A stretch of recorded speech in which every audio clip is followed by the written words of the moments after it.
Japan Travel Smart Podcast is an original standalone media project. We remain unaffiliated with any travel agency service or similar commercial venture. This is Japan Travel Smart. My name's Johnny, and I hope you join me to discover a better Japan travel experience.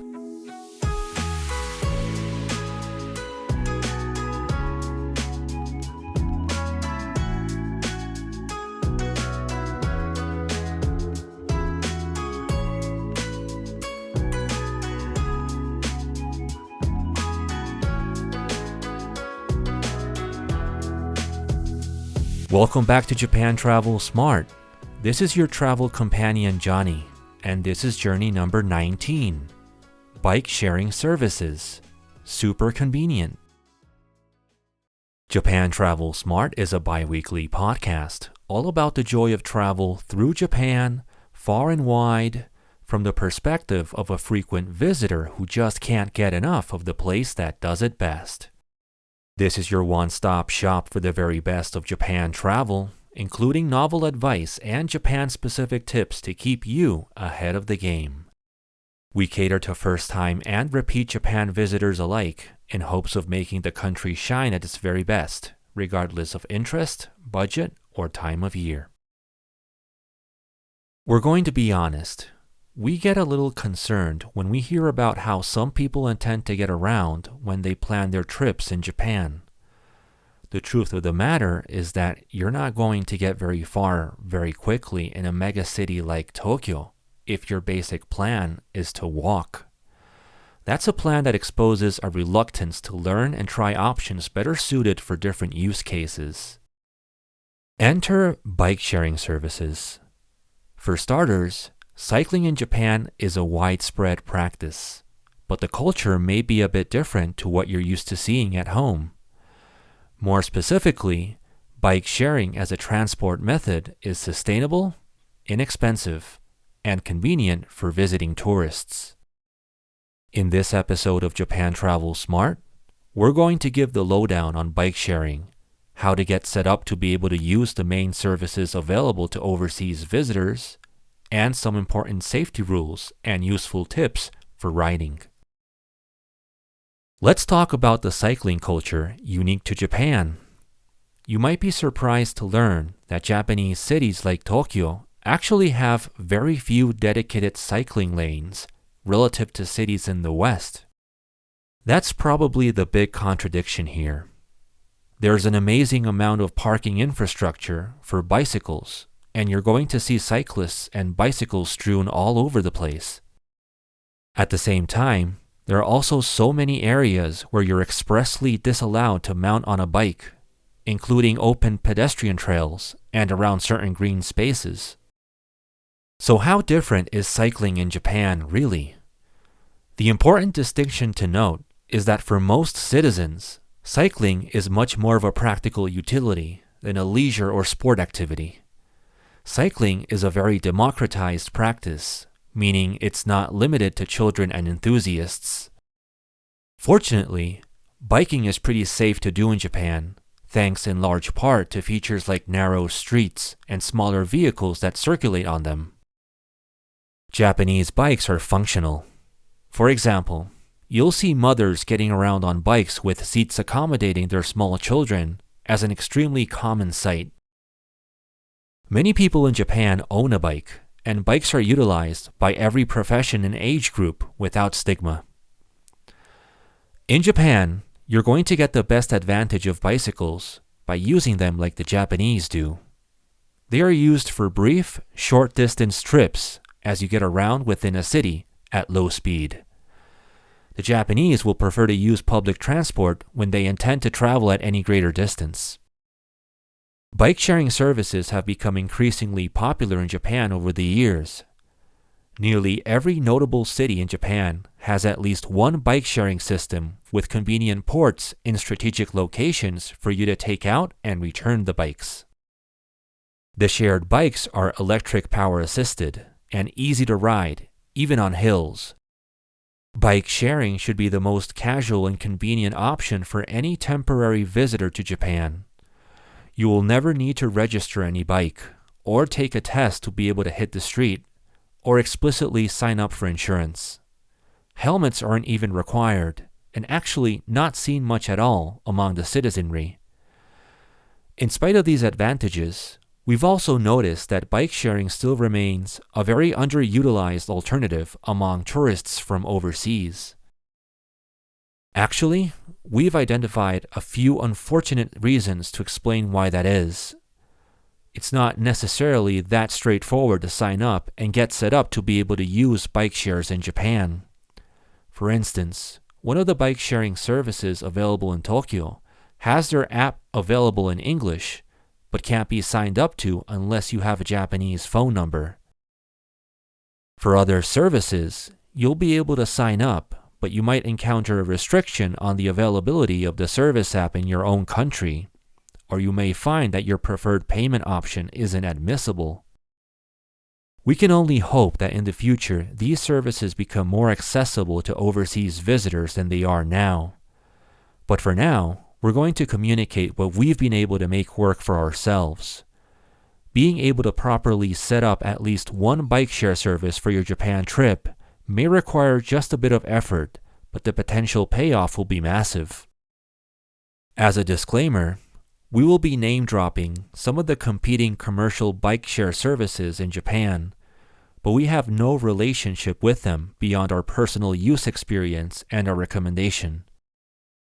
It should also be noted that for many or even most cities in Japan, there will only exist a single provider that offers this particular type of bike share service. In many cases, it's subsidized by the local governments and provided as a benefit to the public. The bike share provider that we recommend looking into as your first option, and the one we've used most extensively, is called NTT Docomo Bike Share, also known simply as Bike Share Service, through their Bike Share Service application. You may recognize the branding and sponsorship from the popular Japanese telecom company. This is the bike share service with the greatest nationwide coverage and the only option of its kind in many cities. As a footnote, the bike share service app is more of a unified system that consolidates many independent bike share services in cities across Japan into a single app platform and account setup. In our case, since in the past we had been using previously existing bike share systems, at one point we were grandfathered into the bike share service app. New signups are available only on the app itself with text message verification. We have received independent confirmations of users who signed up for bike share service and were able to register and receive SMS confirmation using their non-Japanese phone number, which is great to hear. However, the app itself is not actually available worldwide. On my international Android phone, it's always been necessary for me to install the bike share service app as an APK download from a trusted APK site such as APK Pure.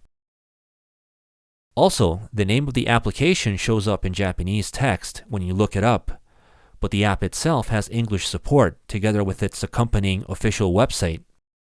It's really important that you set up the bike share apps and your account creation before you travel to Japan, as automated SMS confirmations may not work outside of your home country, even if you activate a roaming plan for Japan. As for bike sharing service app, you have the option to purchase a day pass for the bicycles, but that's not how we use the system.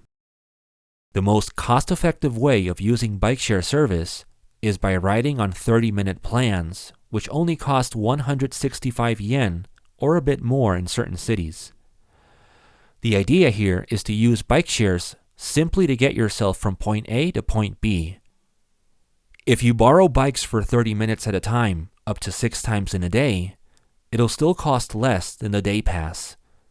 Almost any trip that is worthwhile to do on a bicycle can be done in less than 30 minutes.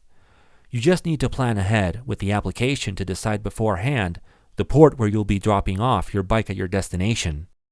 The bicycle must be properly dropped off at a designated spot to end the rental. Payments for the service are done after successfully registering a credit card, and you're only billed once a month for that month's usage total. In my own use case, I wasn't able to use my main credit card to pay for this service, so I had to register an alternate brand credit card.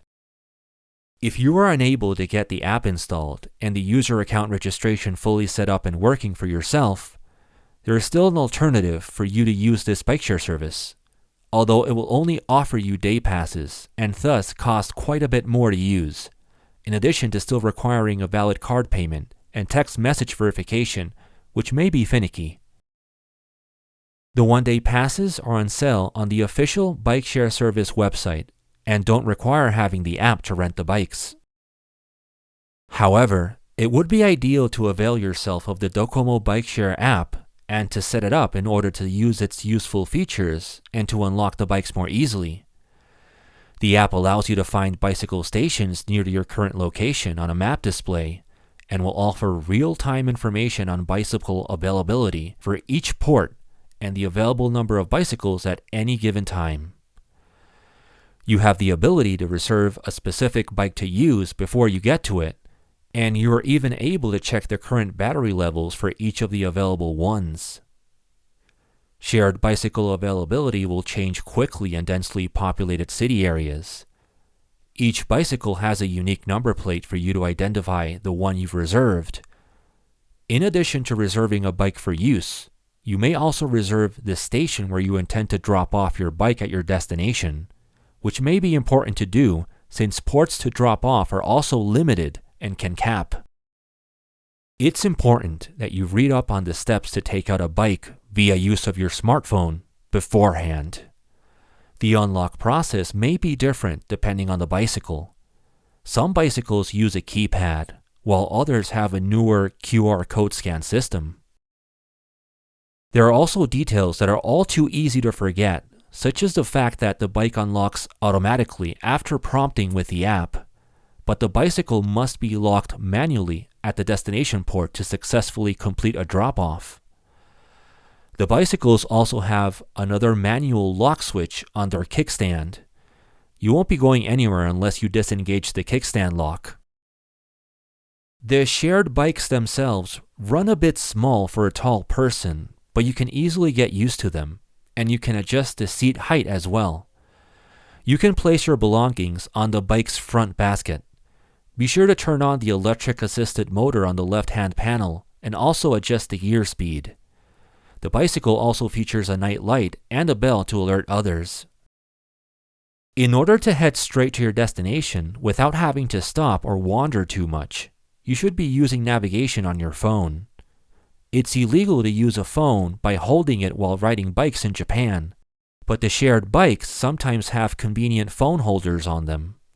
Though the bikes often don't have any phone holder depending on the city, so I always prefer to use an open-air Bluetooth headset to receive voice directions as I ride. On the subject of GPS navigation, we prefer to specify walking directions even when biking. Specifying cycling directions in Japan is not our recommendation. Just keep very present that even using walking directions, there are many areas that are pedestrian only where biking is disallowed. More on that later. Of course, you can also park your bike temporarily without having to drop it off outright. We do tend to avoid parking them temporarily in places other than convenience stores because we find it difficult to tell what an appropriate parking spot for a bike actually is. And bikes are improperly parked by other people all over, and they always run the risk of being impounded by the city. Although we don't have any information on what the protocol would be for an improperly parked share bike, we're not exactly eager to find this out on our own. We've successfully used Docomo bike sharing service all over Japan, in places as varied as Sapporo, Kanazawa, Osaka, Kobe, Kagoshima, and Izumo, and we consider it an invaluable urban mobility alternative, especially for the low usage price. We can also recommend an alternative bike share service that thankfully was much less of a hassle to properly set up to use, even though the general availability is more limited to fewer cities around Japan. This one is called Loop, spelled L-U-U-P. This is a service that offers powered scooters in addition to bicycles. In fact, the bicycles may be more unusual to find under this service in our experience. Unfortunately, the electric scooters are classified as light vehicles, and it's mandatory to use them on the road with a helmet on, and you'd have to source your own helmet. In addition to this, you are required to pass a traffic test on the app and submit a valid ID card to be able to use them. This all makes the powered scooters highly inconvenient to use. In any case, it costs 50 yen to unlock either a bike or a scooter, plus 20 yen per minute of usage thereafter. You are charged on your credit card immediately after drop-off. There is yet another widespread bike share service available in Tokyo, and to a lesser extent in other select locations around Japan. This one is called Hello Cycling, and from what we can tell, it works pretty similar to Docomo Bike Share, with similar style of electric-powered bicycles. Even though in this case, their website is only in Japanese, their service app has full English support. Unfortunately, sign up for Hello Cycling may be impossible for users in many countries, including Australia and the UK, because those are two of the many countries that aren't available to select for SMS verification on the drop-down list during the sign-up process. For this reason, we still don't have first-hand experience for Hello Cycling, but we have a friend of the show who reported a frictionless usage experience on their part. Hello Cycling rates are also pretty competitive for their standard bike choice. 160 yen for the first 30 minutes, and 160 yen for every 15 minutes after that. Besides Tokyo, we understand that Hello Cycling is pretty prominent in the city of Kyoto. If you're serious about taking advantage of inexpensive bike sharing in Japan, between Docomo Bike Share, Loop, and Hello Cycling, we honestly suggest setting up whichever service you're able to, and even several or all of them if possible, since one option is usually more prominent than the others, depending on the city and the area. We will now go into detail about some basic rules and safety guidelines regarding bicycle usage in Japan. In principle, cyclists should be riding on the left side of the street along the flow of traffic and following traffic signals. Cyclists should only be using the sidewalks, quote, in exceptional cases. This is only in principle because in practice, most cyclists in Japan are actually using the sidewalks and the painted pedestrian crossings and effectively traversing streets as if they were a pedestrian. As mentioned previously, there are actually not very many dedicated bike lanes in Japan. In addition to this, there are not that many streets that have explicit markings on the side for bicycle traffic. In principle, only children, people with disabilities, and the elderly have the benefit of cycling on the sidewalk. In practice, sidewalks are culturally appropriate by anyone to cycle on. People in Japan are hesitant to take to the street because biking along with car traffic is widely perceived as dangerous. You also definitely will want to take to the sidewalk when heading along any busy multi-lane street. That's officially permissible because cyclists are able to go to the sidewalk when conditions on the street are deemed unsafe.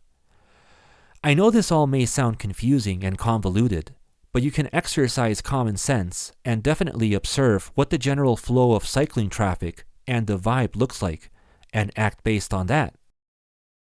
When you bike on the sidewalk, please be sure to adjust the gear speed and strength of the battery assist accordingly as you weave in and out of high pedestrian traffic. Japanese people are used to bicycle traffic on the sidewalk, and everyone manages to make it work together. It should also be noted that, at least for Tokyo, wearing a helmet for bicycle riders actually became mandatory in 2023. This is very much going to be a judgment call on your part, because if you decide to wear one, you might just be the only adult you ever see actually wearing a helmet riding their bike. And there's no shame in that. But as an alternative, you can always make sure to be really vigilant and deliberate during your less than 30-minute shared bicycle rides. Cycling in Japanese cities is done at low speeds together with pedestrians and is much less dangerous than in your average stroad in North America. What is the correct way to navigate the streets of a Japanese city on your bike? Here are some important pointers. Bicycles are supposed to keep on the leftmost lane of the street, even when the lane becomes left turn only and you want to continue straight. There's also a correct way to turn to the right riding a bike on any intersection, where it's necessary for you to always keep to the left of the street and cross twice. This is called a two-step turn. A decent raincoat and waterproof shoes will enable cycling in light rain conditions. Using an umbrella while biking is illegal. It's illegal to ride a bicycle under the influence of alcohol. Strict penalties have been introduced since November 2024 for using a cell phone in the process of riding a bicycle, and it's also prohibited to glance for too long on a phone placed on a holder. Using headphones while cycling is also disallowed. You are allowed to take calls on a hands-free device, though. Riding side by side is also against the law in most areas. Make sure your group rides in a line. Under no circumstance should you be taking your exposed bicycle for a ride on the subway or the train. There are many areas in the city where only pedestrian traffic is allowed and bicycles are excluded. If you have to pass through these areas, you'll have to walk your bike. Examples of such areas include shopping arcades, pedestrian underpasses, and park areas. One thing to look out for while riding, besides the usual no bike signs, is any access or entrance where you see metal pipe obstacles. These usually indicate no bike riding past that point. Sometimes it may be difficult to tell if an area is bicycle friendly or not. Be sure to look out for signage, but we also know that as we make our way toward any particular bike share port, there naturally has to be a way that you're allowed to approach or depart from the port on a bicycle for peace of mind. Sometimes when you're using your shared bike in a big city area, it may be tricky to locate the correct destination port where you intend to drop off your bike. Bike share ports are not always clearly marked, and you can usually only distinguish them when they happen to have other shared bikes parked. When you don't see any, it's easy to confuse a regular bicycle parking space with the port you're looking for. You won't be allowed to drop off your bike if you attempt to make the drop-off in a place that is not actually the bike share port, so keep looking for it. On rare occasions, the bicycle port you want to use isn't even out on the street, but you'll have to go into a parking garage or up a building elevator with dedicated bicycle parking space in order to find the bikes. Those situations are by no means terribly common, though, and you can look up detailed location instructions and pictures of each port location on the bikeshare app itself. It may be tricky to navigate through certain city center areas on a bike, and it may be necessary to do a bit of roundabouting to cross over into the area where you want to be at. It's nothing an avid cyclist can't handle, though. The vast majority of the time, it's very straightforward to be biking in Japan. So don't be put off by all this extra information. One last aspect to consider is that cycling is more useful in some cities in Japan than in others. Tokyo has incredible public transportation, even compared to other major Japanese cities, and we've definitely used shared cycling less in central Tokyo, even though there's no shortage of shared bicycles and ports.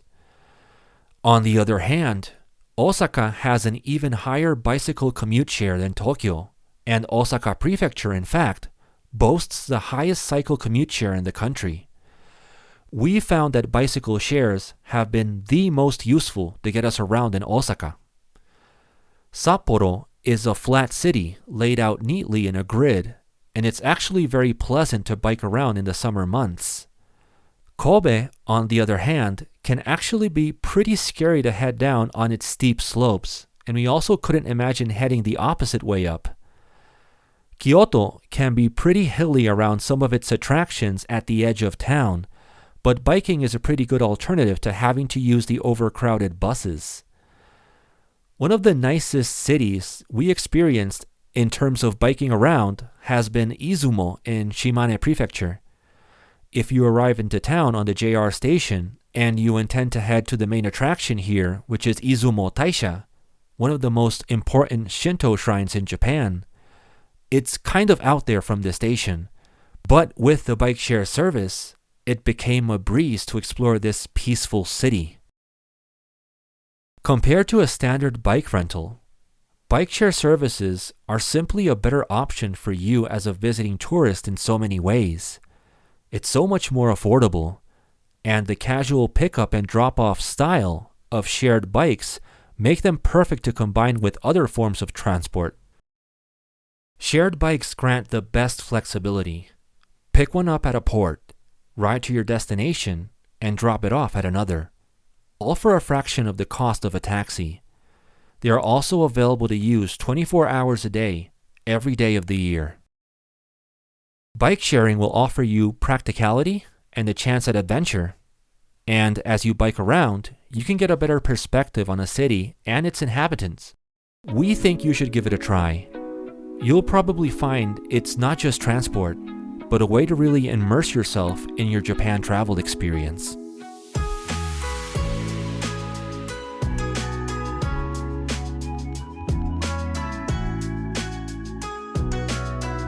Glad to wrap up another episode of JTS Podcast, and we're really happy to finally shed some light on this subject, drawing mainly from our usage experience with bike sharing, because there isn't really that much information available in English online.